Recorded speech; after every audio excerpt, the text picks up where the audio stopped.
clear, I don't think languages calculus is not useful. I just think that languages calculus is part of languages universal medium.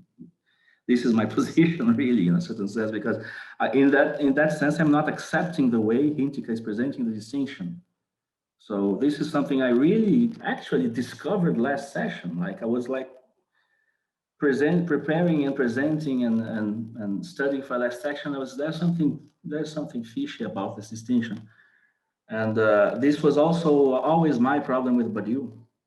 I'm part of a group of people, like maybe some of you know, and some of you are even members at some point, like Mateus, of the subset of theoretical practice, not members, but you were there in the meetings.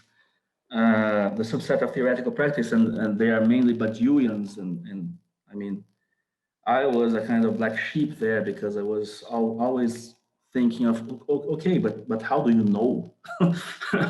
How do you know that you know how Heiting algebra models a world and things like that? So this must come about from a certain kind of capacity and behavior for symbolizing and formalizing practices. You see, so in that sense, there is I think that the model theoretic thing is like a model is a subset of a certain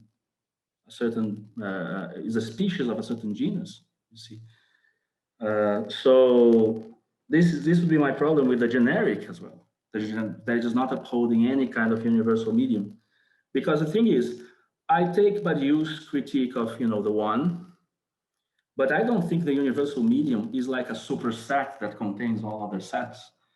I think universal medium is the ability, is the capacity that you have for coming up with the models. So there is, in a certain sense, something that is not a supermodel. It's not the same category. A supermodel that is, subsuming all other models. No, I don't think it that way. But I think in a more Brandomian sense that there are certain abilities that some of them are, hardwired maybe into the species. Other are learned. That are, we can identify them as linguistic capacities. So, that you have to have those capacities in order to build models. So I think the universalist, in a certain sense, is just saying that. At least the university, as I understand them, because my model for that is Wittgenstein, and Wittgenstein is not like Hintika says. There is a relationship between conditioned and conditioned, but at the same time, it's not a condition that is grounded. And this is the fruitful comparison. Forms of life are not grounded. And this is the thing. This is why you need Weltbilder. Weltbilder are, these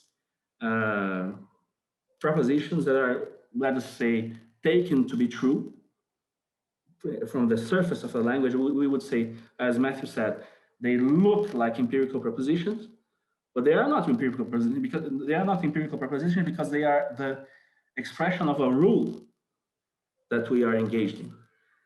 So they are not. It's not possible to doubt them because they are the condition for doubting things. You see, because you have to already do stuff in order to be able to doubt. And then I go back to my analysis in terms of social practice. Like you have to have certain abilities in order to even doubt something. So doubt is a certain ability here. So this is, and chaos means in Wittgenstein, I agree with Zenobia, like, oh, this is not very Promethean to be content in chaos. Yeah, but Wittgenstein, and this is also a limit for the use of Wittgenstein in, for instance, a Promethean project. Wittgenstein is a quietist, and Wittgenstein is a therapeutic, mainly philosopher. So what he means is to be content in chaos is to understand that our practices are ungrounded and to be content in that ungroundedness. To not ask questions that cannot be responded. So this is the therapeutical quietist side of Wittgenstein. But I think there's a moment of truth very important there. I actually uphold this to be true. Like there is not, I don't think there is a groundedness, rational groundedness to our first, so to speak, abilities. They just happened. And they happen in a certain cultural sense, like in the sense of Weltbitte that Wittgenstein discusses, but also in the naturalist sense, like rationality is kind of an accident for me.